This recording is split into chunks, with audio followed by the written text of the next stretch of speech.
Assalamualaikum warahmatullahi wabarakatuh. My name is Nur Khadijah binti Masran. My number matric is C21A1991. Today, we want to make a book review. Me, as a partner A, will represent this presentation first. The title of the book that we choose is The Fault in Our Star books. The name of the author is John Gray. The type of fiction chosen in this book is novel, young adult, and romance novel.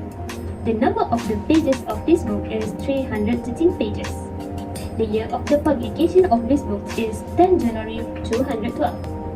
My partner and I choose this book because we heard from people that this book always gets and makes us so emotional and heartwarming.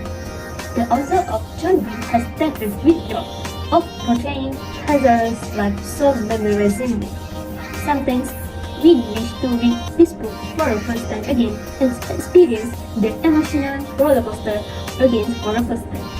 This book absolutely has a beautiful love story. The more interesting of this book is this book has to be remade as a movie. After identifying these books, we know that Hazel Grace Lanchester and Augustus Water is the main character of this book. Let me summarize the story briefly. The novel The Fault in Our Star by John Gray is about 17 years old girl named Hazel Grace Lanchester who suffers from thyroid cancer and forced to attend a cancer support group where she met Augustus Water, also 17 years old, who suffers from osteosarcoma and has been appointed leak. So, from that, Hazel and Augustus become a friend and more than that. After that, they go to the Amsterdam to meet the author of their favorite books, and their love story begins. Suddenly, Augustus' cancer all comes back, and the trip has to end.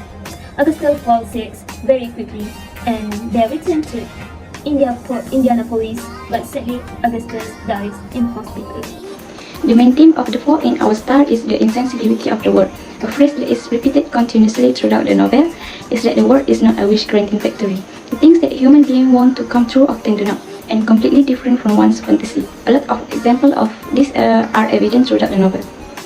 After the death of Augustus, Hazel remembers a comment that her father had earlier made. The universe just wants to be noticed. She reversed this comment by saying that what we want is the universe to notice us. As she put it, the big problem is the depraved meaninglessness of this thing. In this case, Hazel suggests that sometimes it happens to people such as developing cancer happen randomly, neither with any malicious intention nor with any purpose. Even though we want the universe to notice us, it is not a way. The novel title speaks to this idea. It is obtained from the tragedy of Julius Caesar by Shakespeare, where you can say men sometimes are master of their fate. It is the fault. Dear Brutus is not in our star but in ourselves. In this case, the word star is used to refer to fate, and Hazel applies this line to her situation. She, however, concludes the opposite, that the fault from their dying from cancer is doing of fate, but not their doing.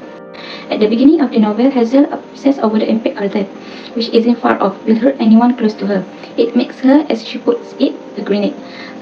This fear appears most in regard to her mother. Once when Hazel was dying, she overheard her mother saying, if Hazel dies, she won't be a mother anymore, and that thought has stayed with Hazel. Through her relationship with Augustus, however, Hazel's perspective changed. When his cancer reappears, she recognized that of the two of them, she is now the grenade. But even so, she isn't sorry she fell in love with him, even though it will hurt her immensely when he died. Instead, she starts cherished and extremely grateful for the time they had together. The final word of the novel indicates the extent to which Hazel grows spiritually throughout her journey. The implication of the word I do are of a marriage that takes place through memory. The marriage is symbolic, it is nevertheless real. What Hazel means by saying I do is that she will remember and love Augustus for as long as she lives, and in that sense, she has learned that death is not ubiquitous. Finally, she has once considered it to be. She said our relationship continues even if we do not.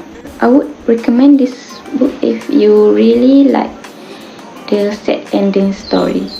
This book is quite teenagery and quick read, but the subject matter includes such big things to be dealing.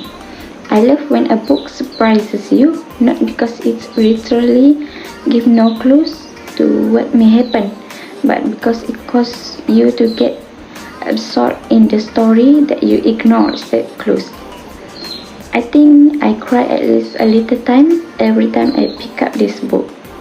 There are many lessons that I have learned from the story. One is you can always get what you want, like Augustus said. Apparently, the world is not a wish granting factory. Number 2 is when Hazel said, "Why would you waste your life? You only have one."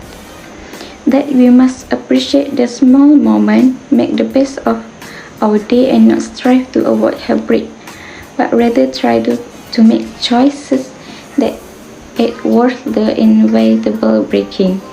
Most importantly, we learn that it's a good life if we allow it to be, if we take the time to see it that way. So I hope you enjoyed this book review. Thank you.